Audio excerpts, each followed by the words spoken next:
Hello and welcome back to synopsis IAS. I am Krishna. इस lecture में हम socio optional में टॉपिक पढ़ रहे हैं रिलीजन। अगर आप टाइप ऑफ रिलीजियस प्रैक्टिसेस में एनिमिज्म और मोनिज्म के बाद सिलेबस में देखोगे तो एक टर्म लिखी हुई है, वो है प्लूरलिज्म। सिलेबस में सिंगल टर्म है but exam point of view से आपको इसके दो कॉन्टेक्स्ट पढ़ने हैं, एक रिलीजियस और एक कल्चरल। अगर आप क्वेश्चन देखो तो इन्हीं दो कॉन्टेक्स्ट में क्वेश्चंस पूछे हुए, religious cultural, cultural then religious then cultural. 2020 में भी लास्ट यही क्वेश्चन पूछा है।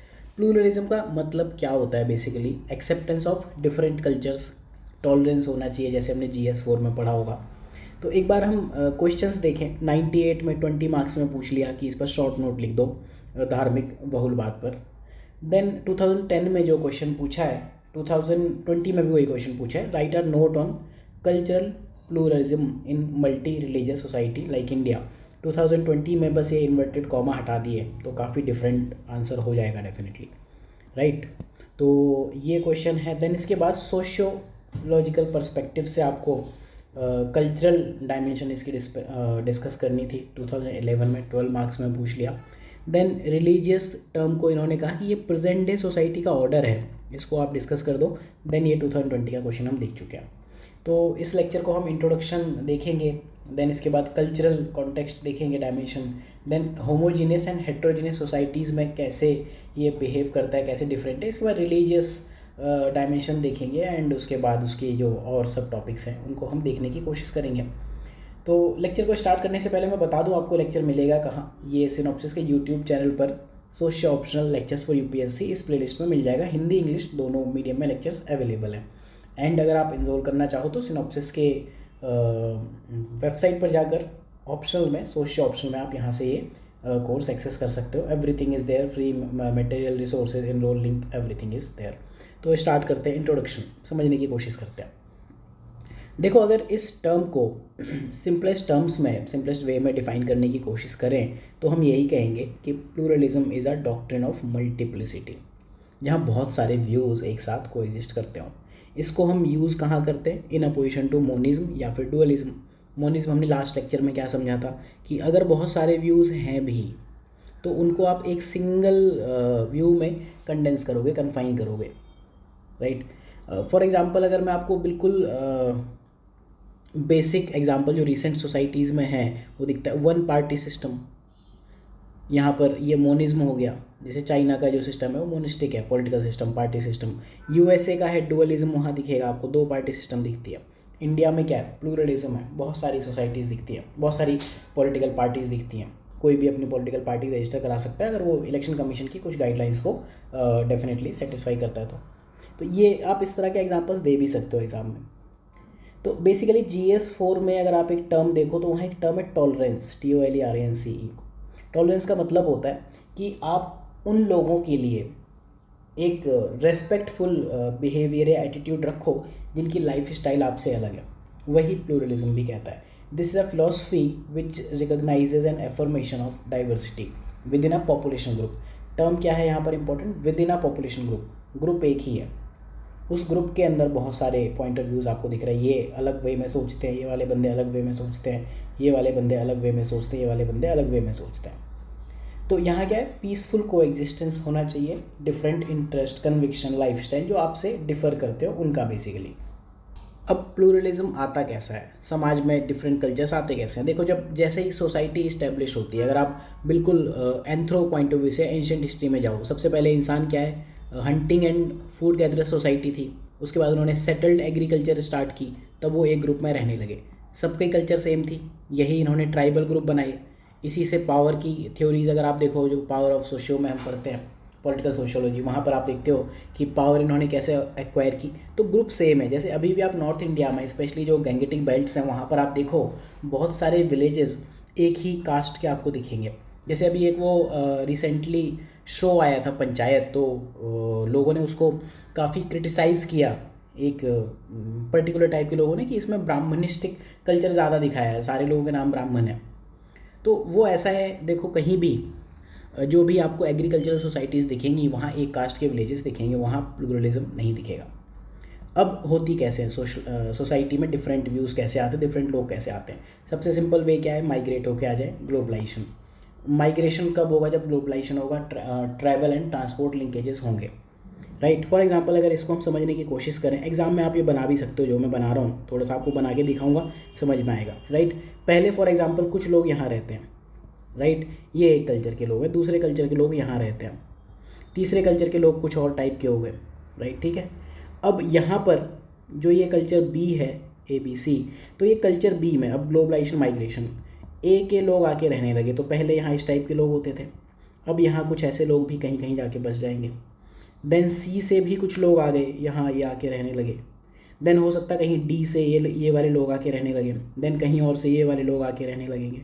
तो अब आप देखो बी और बी डैश में अगर आपको डिफरेंस समझ में आए तो ये आपकी है होमोजीनियस सोसाइटी और ये है हेट्रोजीनियस सोसाइटी, जहाँ पे डिफरेंट लोग रह रहे हैं, डिफरेंट कल्चर के, डिफरेंट ट्रेडिशन के लोग रह रहे हैं।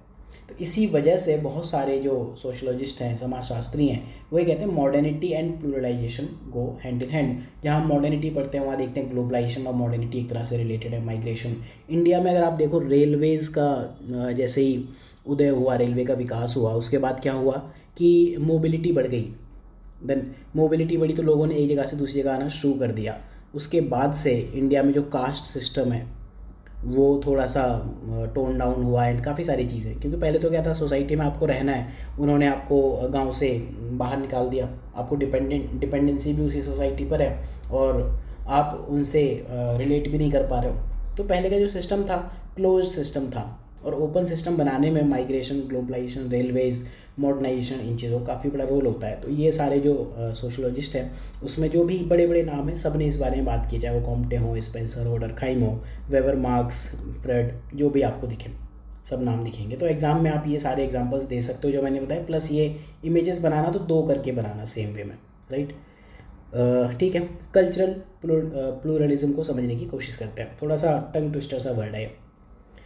तो देखो जब स्मॉल ग्रुप एक लार्जर सोसाइटी में रहते हैं, सपोज ये लार्जर सोसाइटी है पूरी, यहाँ पर छोटे छोटे स्मॉल ग्रुप हैं, ठीक है, एक ग्रुप आपका इस वे में रह रहा है, दूसरा ग्रुप इस वे में रह रहा है, तीसरा ग्रुप आपका इस वे में रह रहा है, चौथा ग्रुप इस वे में रह रहा है, राइट। तो स्मॉल ग्रुप जब बन जाते हैं और अपनी यूनिक कल्चरल आइडेंटिटीज़ को मेंटेन भी कर ले जाते हैं, प्लस उनकी वैल्यूज़ और प्रैक्टिसेस इस पूरी लार्ज सोसाइटी के द्वारा एक्सेप्ट भी कर ली जाती हैं। मतलब ऐसा नहीं कि इन्होंने अपनी कोई कल्चर रखी और दूसरे लोग आके मार काट मचा दें, ऐसा नहीं होगा, ठीक है। हो सकता है यहाँ एक पूरा ओवरऑल एक डिफरेंट सोसाइटी रह रही है, ठीक, तब आप कहोगे कि कल्चरल प्लूरलिज्म है वहाँ पर। बट कभी कभी क्या हो सकता है कि माइनॉरिटी कल्चर को भी कुछ ऐसे एस्पेक्ट्स अपने कल्चर के रिमूव कर देने चाहिए जो इनकम्पेटिबल हों लॉज या वैल्यूज़ ऑफ डोमिनेंट कल्चर से। कई बार ऐसी चीज़ें होती है कि कुछ माइनॉरिटी कल्चर बाई चांस रह रहे हैं, आप साथ में रह रहे हो, ठीक है, 100 लोग रह रहे हैं और एक बंदे के जो कल्चर्स हैं वो वहाँ उस कंट्री के लॉ से या डोमिनेंट कल्चर की वैल्यूज़ से डिफरेंट है, तो वहाँ कॉन्फ्लिक्ट होने के चांसेस हैं और वहाँ फिर 100 वर्सेस 1 की बात होगी, तो लोग कहेंगे कि फिर कल्चरल प्लूरलिज्म खतरे में आ गया। तो इसके बहुत सारे एग्जाम्पल है, उसमें मैं बहुत डेप्थ में तो नहीं जाऊँगा, आपको समझ आ जाएगा कि इस तरह की क्या क्या एग्जाम्पल्स हैं। बस आँख खोल के आपको और कान खोल के अगल बगल देखने की नीड है। USA में जो एक कल्चरल प्लूरलिज्म टर्म है, ये जो फिलोसफर्स थे William James and Johns Dewey, इन्होंने डेवलप किया। देन जो 2 टर्म्स आप देखोगे कई बार दिखेंगे, कल्चरल और मल्टी कल्चरलिज्म, कल्चरल प्लूरलिज्म, और ये 2 टर्म्स हैं आपस में अदल बदल के इंटरचेंजेबली यूज़ की जाती है, लेकिन थोड़ा डिफरेंस है। मल्टी कल्चरल सोसाइटीज़ में क्या होता है ना कि जैसे मान लो 10 सोसाइटी है तो 10 सोसाइटीज़ हैं, 10 इक्विवेलेंट है, A = B = C = D, ठीक। बट जो मल्टी कल्चरलिज्म, यहाँ तो ये बात हो गई, बट जहाँ कल्चरल प्लूरलिज्म है वहाँ एक डोमिनेंट कल्चर भी हो सकता है, डोमिनेंट कल्चर। फॉर एग्जांपल अगर आप रशिया में जाके रहते हो, ये जो एग्जांपल्स है ना, रशिया में या चाइना में आप जाके रहते हो, तो आपकी अपनी रिलीजियस वैल्यूज़ नहीं चलेंगी, आपको वहाँ के अकॉर्डिंग ही अपनी वैल्यूज़ शेप करनी पड़ेगी, या तो रहो या फिर जाओ, वहाँ कोई ऑप्शन नहीं है। तो मल्टी कल्चरल सोसाइटी में कोई डोमिनेंट कल्चर नहीं है, लेकिन जहाँ प्लूरलिज्म हो वहाँ पर कोई ना कोई डोमिनेंट कल्चर आपको जरूर दिखेगा। अब ये टर्म हम देखते हैं होमोजीनियस और हेटेरोजीनियस सोसाइटीज़ में कैसे वर्क करता है। होमोजीनियस सोसाइटी जैसे हमने अभी स्टार्टिंग में बात की थी, सबका कल्चर एक है, रहन सहन, खाना पीना सब कुछ एक जैसा है। जो दुनिया में सबसे ज़्यादा होमोजीनियस सोसाइटीज़ मानी जाती है उसमें से जो एपिटोम है इजराइल, जापान, साउथ कोरिया। यहाँ पर आप देखोगे सिर्फ और सिर्फ एक डोमिनेंट कल्चर दिखता है वहाँ का, और वो रिलीजन से डोमिनेंट है हमेशा। अगर आप देखोगे कल्चर कहीं ना कहीं रिलीजन से डोमिनेटेड दिखता है। तो उनको इस चीज़ की नीड बहुत कम है कि वो बाकी कल्चर्स को अकोमोडेट करें। मान लो अगर 99.99% लोग एक ही कल्चर के हैं तो अकोमोडेट क्यों करेंगे? जो बचा हुए 0.01% है उनको ये नीड होगी कि उसके अकॉर्डिंग वो अकोमोडेट हों, तो कल्चरल प्लूरलिज्म वहाँ पर दिखेगा नहीं। लेकिन जो हेट्रोजेनियस सोसाइटीज़ हैं, यूएसए, इंडिया, यूके, यहाँ तो मल्टीपल कल्चरल, तो यहाँ आपको डाइवर्सिटी दिखेगी, विविधताएँ दिखेंगी, ठीक है। बट यहाँ पर एक टर्म है, जैसे अभी हमने बात की थी ना कि पीसफुल कोएग्जिस्टेंस, यहाँ पर कि peaceful coexistence of different culture, ये चीज़ रियल में तो दिखती नहीं है। रियल में तो काफ़ी ज़्यादा आपको दिखेंगे इश्यूज़ हैं। तो कल्चरल प्लूरलिज्म आप तभी कह पाओगे जब ना सिर्फ डिफरेंट कल्चर्स एग्जिस्ट करते हो बट डोमिनेंट कल्चर उनकी रेस्पेक्ट भी करता हो। पीसफुल कोएग्जिस्टेंस होना चाहिए। फॉर एग्जांपल हम किसी कंट्री का नाम नहीं लेंगे यहाँ पर, ठीक है। आप इसको ऐसे लिखना, एनी कंट्री, ठीक है। किसी एक कंट्री में हेट्रोजेनियस सोसाइटी हो सकती है बट वो कल्चरली प्लूरल नहीं होगी। अभी जो नाम है ना, देखो कहीं ना कहीं किसी रिसर्च पेपर से मैंने कंटेंट बनाया था, वहाँ केस स्टडीज़ वगैरह बनाई हुई हैं, बट मैं आपको एग्जाम में यही कहूँगा, इनफैक्ट लाइफ में भी यही कहूँगा, अवॉइड करो किसी भी कंट्री, किसी भी नेशन, रीजन, रिलीजन के ऊपर कमेंट करना, अच्छी बात नहीं है। इससे बेटर किसी आदमी के ऊपर कमेंट कर दो, फिर भी चलेगा। अकेले 1-to-1 दुश्मनी होगी ना, पूरी सोसाइटी, समाज से आपकी दुश्मनी नहीं हो जाएगी, राइट। तो कुछ कंट्रीज़ ऐसी हैं जो हेट्रोजीनियस सोसाइटी हैं, दिखती हैं बट कल्चरली प्लूरल नहीं है। इन जनरल हमने क्या देखा था, रूल क्या है कि जहाँ भी हेट्रोजीनियस सिस्टम दिखता है वहाँ प्लूरल सिस्टम बढ़ेगा, ज़्यादा लोग आएंगे। लेकिन जहाँ होमोजीनियस सिस्टम है वहाँ एक ही डोमिनेंट कल्चर दिखेगा। बट इसके रिवर्स भी ट्रू है। तो कुछ कंट्रीज ऐसी हैं जहाँ माइग्रेंट आते हैं, अपना कल्चर लेके आते हैं और कंसिडरेबल डायस्पोरा वहाँ दिखती है, बट फिर भी जो डायस्पोरा है, माइग्रेंट्स हैं, उनकी कल्चर सप्रेस की जाती है, उनको मजबूर किया जाता है कि वो अपनी ही जो प्राइवेट रेल्म है उसी में अभ्यास करें, अपनी जो रिलीजन है उन चीज़ों की प्रैक्टिस करें। लेकिन जो इंडिया है, आप देखो एक क्लासिकल एग्जाम्पल है यूनिटी इन डाइवर्सिटी का। यहाँ पर क्या है, काफ़ी सारी सिंथेसिस है कॉम्प्लेक्स कल्चर्स का। यहाँ डिफरेंट कल्चर्स दिखेंगी, रिलीजन अलग है, लैंग्वेज अलग है, लोग लैंग्वेज के बेस पे लड़ मरते हैं, देखा होगा आपने, है ना। तो पीसफुल कोएग्जिस्टेंस तो नहीं है, थोड़े बहुत थ्रेट्स हमेशा ही होते हैं। डिफरेंट कास्ट के लोग अलग हैं, कम्युनिटीज़ के लोग अलग हैं, तो यहाँ तो एक अलग ही लेवल पे प्लूरल सिस्टम दिख रहा है आपको। यहाँ पर रिलीजन्स भी काफ़ी सारे हैं, मल्टीपल हैं, जो मेन रिलीजन है सारे आपको दिखते हैं। तो इंडिया है, इसके लिए टर्म क्या यूज़ की जाती है, it is a panorama of its own type without a parallel in other countries. अगर एग्जाम में क्वेश्चन ये पूछ ले, ये एंड कमेंट, तो इसका मतलब है कि आपको प्लूरलिज्म टॉपिक पर आंसर लिखना है। अगेन सेम, अगर ये टॉपिक आपसे पूछ ले कोई टेस्ट सीरीज़ में या एग्ज़ाम में कि डिस्कस, तो ये भी आपका प्लूरलिज्म का क्वेश्चन है। The urge for unity in diversity हमारे एथोस में दिखते हैं, पब्लिक डिस्कोर्स में दिखते हैं, इसीलिए India epitome of the world कहलाता है। अब रिलीजियस प्लूरलिज्म की बात करते हैं। कल्चरल टर्म में हमने बात कर ली काफ़ी, तो ठीक है। कल्चरल प्लूरलिज्म में बहुत सारे टाइप हो सकते हैं, उसी में से एक होगा रिलीजियस प्लूरलिज्म। तो एक ऐसा प्लूरलिज्म है जो रिलीजियस टर्म्स में बात करता है, एक सोशल फिनोमिना है। अब रिसेंटली अगर हम कुछ केस स्टडीज़ देखें, for example western Europe and USA की, तो new scope and new dimension आए हैं। या आप हर एक कंट्री के लिए लिख सकते हो, हर एक रीजन के लिए लिख सकते हो। जैसे वहाँ पर क्या था, स्टार्टिंग में अब्राहमिक रिलीजन्स हैं, जैसे Christian, Jews and Muslims. Initially वो लोग दिखेंगे आपको ज़्यादा, लेकिन अब जब वहाँ पर प्लूरल सिस्टम दिख रहा है, रिलीजियस डाइवर्सिटी दिख रही है, तो ना सिर्फ ये Abrahamic religions but non Abrahamic religions भी दिख रहे हैं। प्लस जो न्यू रिलीजियस मूवमेंट्स हैं, एनआरएम, जो नए नए टाइप के रिलीजन्स आपको दिख रहे हैं, सेक्ट दिख रहे हैं, कल्ट दिख रहे हैं, और भी डिनोमिनेशन दिख रहे हैं, वो भी आपको दिखेंगे। प्लस नॉन बिलीवर्स जो किसी भी रिलीजन में नहीं मानते हैं, वो भी आपको वहाँ दिखेंगे। तो रिलीजियस डाइवर्सिटी का मतलब ये नहीं है कि सिर्फ रिलीजन को ही एक्सेप्ट करना, जो बंदा एथेइस्ट है या नॉन बिलीवर है वो उसको डिस्कार्ड कर देंगे, ऐसा नहीं होगा। उनको भी आपको अपनी कल्चर में एकोमोडेट कराना पड़ेगा।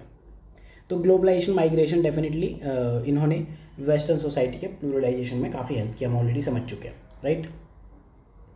अब एक मॉडर्निटी की एक थ्योरी आती है कि जैसे जैसे मॉडर्निटी होगी तो सेकुलराइजेशन बढ़ेगा और उससे क्या होगा, डिसअपीयरेंस होगा रिलीजन का, राइट। तो एक्चुअल में तो लोगों ने यही कहा था कि जैसे मॉडर्निटी आएगी सेकुलर वैल्यूज़ बढ़ती जाएंगी, सेकुलराइजेशन प्रोसेस बढ़ेगा, रिलीजन की वैल्यू घटेगी। बट हुआ उल्टा है। ग्लोबलाइजेशन और माइग्रेशन की वजह से क्या हुआ कि जो लोग बाहर के, जैसे यूएसए की बात करूँ मैं, तो पूरी दुनिया का हर रिलीजन यहाँ आपको मिलेगा। इंडिया की बात करो तो पूरी दुनिया का हर रिलीजन यहाँ आपको मिलेगा, राइट। तो हुआ उल्टा है, जो लोगों ने सेकुलराइजेशन थ्योरीज दी हैं आप देखोगे आगे आने वाले टॉपिक्स में जहाँ हम पढ़ेंगे, तो उनके अकॉर्डिंग रिलीजन ख़त्म हो जाना चाहिए था, लेकिन ग्लोबलाइजेशन, माइग्रेशन, मॉडर्निटी की वजह से यहाँ पर डीप प्लूरल सिस्टम और ज़्यादा बढ़ गया। और ना सिर्फ एक्सटर्नल बल्कि इंटरनल प्लूरलाइजेशन ऑफ सोसाइटीज़ भी आपको दिखेगा। ठीक है, एक रिलीजन के अंदर ही आपको डिफरेंट सेक्ट दिख जाएंगे। अभी नेक्स्ट टॉपिक वही देखेंगे, कल्ट दिखेंगे। कल्ट मतलब होता है किसी इंसान को कोई बंदा फॉलो करने लगे। सेक्ट मतलब जैसे वैष्णवाइट सेक्ट हो गया, शक्तिज्म हो गया, शिया सुन्नी हो गया, इस टाइप के सेक्ट्स हो गए। फिर डिनोमिनेशन है, तो इंटरनल प्लूरल सिस्टम भी बन सकते हैं। जैसे आप जैनिज्म में देखते हो 2 ग्रुप दिखेंगे, बुद्धिज़्म में देखते हो वहाँ पर 2 ग्रुप दिखेंगे, हीनयान, महायान, देन और भी कुछ दिखेंगे। तो इसी वजह से सोशोलॉजिस्ट बहुत सारे कहते हैं मॉडर्निटी और pluralization go hand in hand. Religion, जैसे मैंने बात की ना यहाँ पर कि रिलीजन इन जनरल लोग प्लूरलिज्म को सिर्फ रिलीजन के वे में ही देख लेते, बट ऐसा नहीं है। ये बाकी जितनी भी फॉर्म है उसमें से एक है, बाकी और फॉर्म भी हैं। एथनिक हो सकता है, वैल्यू बेस्ड हो सकता है, डॉक्ट्रिन किसी भी तरह का हो सकता है। पॉलिटिकल प्लूरलिज्म जैसे मैंने अभी आपको पार्टी सिस्टम में बताया था, मोनिस्टिक पार्टी सिस्टम जैसे 1 party system, then dualistic 2 party system, then plural जैसे इंडिया का होगा मल्टी पार्टी सिस्टम। तो इस तरह के प्लूरलिज्म भी दिखते हैं। ठीक है, तो रोल ऑफ रिलीजन काफ़ी कॉन्फ्लिक्ट में दिखता है, ये सारी चीज़ें ठीक काफ़ी ज़्यादा इंपॉर्टेंट आपको दिखेगा। क्यों रिलीजियस प्लूरलिज्म काफ़ी इंपॉर्टेंट क्यों है? क्योंकि इसकी वजह से होने वाले जो कॉन्फ्लिक्ट है ना, उनका रेशियो सिग्निफिकेंट है। लेकिन जैसे रिलीजियस प्लूरलिज्म है तो बढ़ा क्यों? बेसिकली पॉलिटिकल लिबरलाइजेशन जो आया, मतलब क्या है, इनिशियली देखो क्या होता था, चर्च का रोल। अभी हम नेक्स्ट टॉपिक्स में समझिए, चर्च का मतलब सिर्फ एक पर्टिकुलर रिलीजन के लिए चर्च का मतलब नहीं है। चर्च मतलब रिलीजियस ऑर्गेनाइजेशन, रिलीजियस अथॉरिटीज़, उनको कलेक्टिवली चर्च कहा जाता है वेस्टर्न वर्ल्ड में। तो जैसे जैसे आप देखोगे मॉडर्निटी आई, चर्च का रोल घटा, रोल ऑफ रिलीजियस अथॉरिटीज़ जो थी उनका रोल पॉलिटिक्स में घटने लगा, और सेकुलरिज्म बढ़ा। सेकुलरिज्म बढ़ा तो साथ में पॉलिटिकल लिबरलिज्म बढ़ा, दूसरे रिलीजन के लोग साथ में आके रहने शुरू होंगे एंड रिलीजियस प्लूरलिज्म बढ़ेगा। तो यूरोप में आप देखोगे कि जो भी मोनोथिस्टिक रिलीजन्स थे वो भी अब आराम से साथ में बहुत अच्छे से रहते हैं। जुडाइज़्म हो, चाहे क्रिश्चियनिटी हो, इस्लाम हो। और कुछ इश्यूज़ जो हैं आते हैं, जैसे फॉर एग्जांपल मुस्लिम रीजन्स से जो माइग्रेट करके आते हैं, वहाँ पर पॉलिटिकल आइडेंटिटी का एक इशू आता है, साथ में जो रिलीजियस एफिलिएशन है उनका अपना, उस वजह से काफ़ी सारे इश्यूज़, रीज़न, बहुत सारी चीज़ों के इश्यूज़ डेफिनेटली उनको फेस करने पड़ते हैं। सोसाइटी कॉन्टेक्स्ट में देख लेते हैं कि पहले कैसा था और अब कैसा था प्लूरलिज्म। तो जो प्रीवियस एजेस थी कुछ टाइम पहले की अगर हम बात करें, तो रिच डाइवर्सिटी दिखती थी, रिलीजन में दिखती थी, लाइफ स्टाइल में दिखती थी, और वर्ल्ड व्यूज़ में भी दिखती थी। लेकिन ये सारी चीज़ें ना रीजनली कन्फाइंड थी, ग्लोबली नहीं थी। किसी एक रीजन में आपको दिखेगा, दुनिया भर में नहीं दिखेगा। बट जो रिसेंट टाइम्स है, कोई भी आइडिया है that can float almost everywhere. In fact जब से अब इंटरनेट, सोशल मीडिया और फ्री इंटरनेट जब से दिख रहा है, तो कोई भी व्यू कभी भी कहीं भी पहुंच सकता है। ग्लोबलाइज्ड वर्ल्ड है। ठीक है, इंडिया में क्या है, आप देखोगे हमेशा एक चीज़ों के लिए इम्पॉर्टेंट अपॉर्चुनिटी दी जाती है। इंडिया को अगर आप स्टडी करोगे तो इससे बेटर अपॉर्चुनिटी नहीं हो सकती वर्ल्ड को या समाज को समझने की। सोसाइटी की अगर आपको स्टडी करनी है और इंडिया की आपने स्टडी नहीं की, तो फिर आप काफ़ी पीछे रह जाते हो, राइट। तो जो भी हेरिटेज ऑफ रिलीजियस डाइवर्सिटी है उसको समझना है तो इंडिया को आपको समझना पड़ेगा। नेक्स्ट लेक्चर्स में हम देखेंगे सेक्ट एंड कल्ट। अभी इस लेक्चर के लिए इतना ही।